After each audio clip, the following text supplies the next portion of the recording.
I'm Elizabeth Avery, and I have Asperger syndrome. I'm 47 years old now, but I was 37 when I got my diagnosis. I first learned about Asperger's when I was attending Bay State College in Boston. While I was there, I took a class on developmental disabilities. That class included a unit on autism. The autism unit included information on Asperger's. I had not heard of Asperger's at the time, but I was always interested in learning new things, so I was curious about it. When the teacher talked about Asperger's, I was like, that's a condition? But it sounds just like me.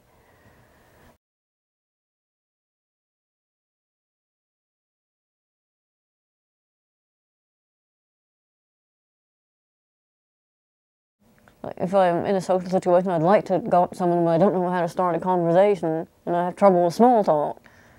That can be difficult. I really would like to get talking to that person, but I'm not quite sure how to go about doing it. That can be very difficult. And people might think, I learned later, people might think I'm stuck up if I'm not talking. If I'm not talking to anyone, it might look like I don't want to be or something. And so people can misread me because they don't know about my condition. And so that's another worry that I have. I can be misread as rude or something, or sometimes just plain weird.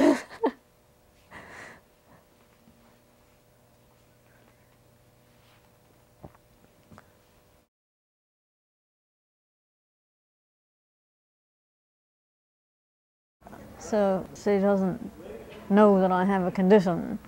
To her, I'm just auntie.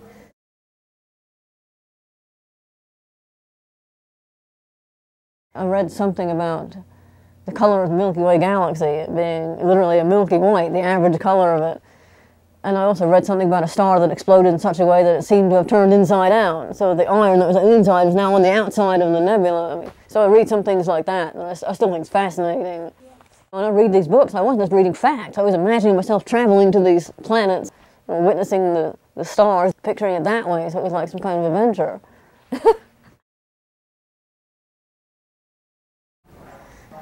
The toy lizard, which was bright green, I liked the color and looking through it.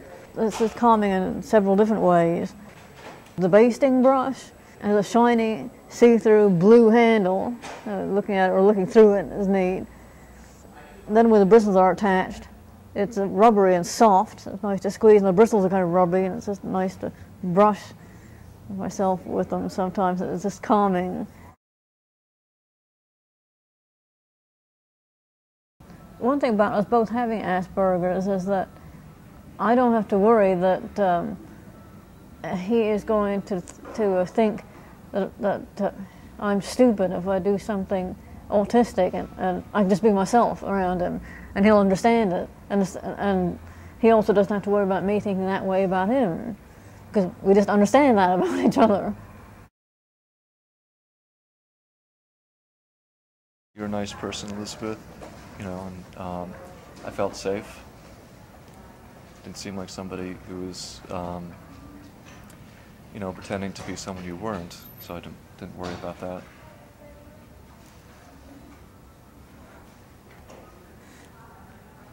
Yeah, yeah. James was really kind and considerate and a gentleman too. He didn't try to do anything to me that I wasn't ready for yet, and I liked the way he held doors open for me too. I know some women don't care for that kind of thing, but I liked it. It made me feel like a lady when he did things like that.